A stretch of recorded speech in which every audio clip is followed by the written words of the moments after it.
Assalamualaikum warahmatullahi wabarakatuh. Saya Oktaviani Putri Widianti dari kelas 2C D3 Rimika.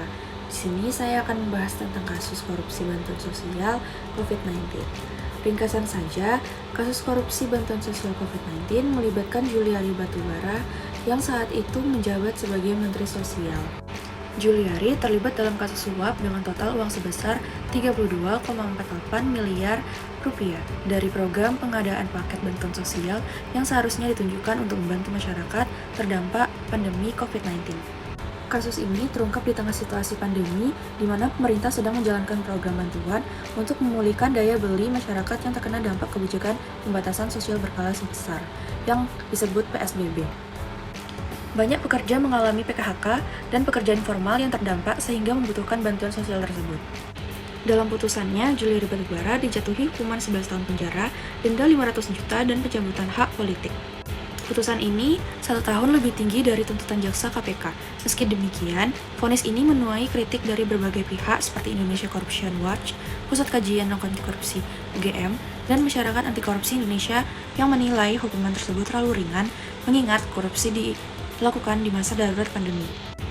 Dari ringkasan korupsi tersebut, jenis korupsi pada kasus korupsi yang melibatkan Juliari Batubara dapat dikategorikan sebagai suap gratifikasi, di mana pelaku menerima suap dengan total 32,48 miliar dari program pengadaan paket bantuan sosial.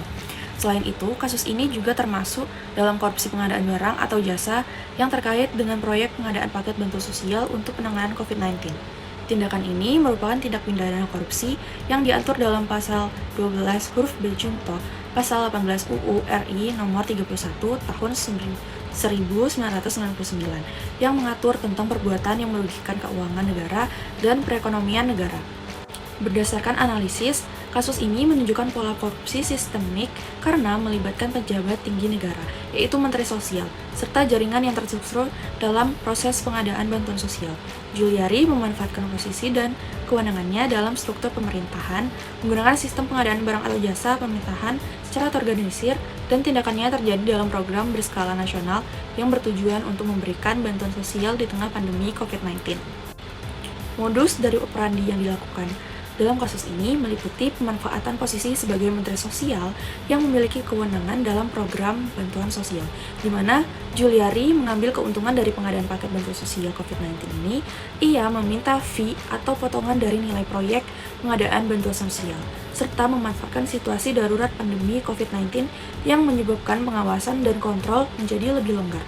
Akibat ini, total kerugian yang ditimbulkan mencapai 32,48 miliar dari program pengadaan paket bantuan sosial.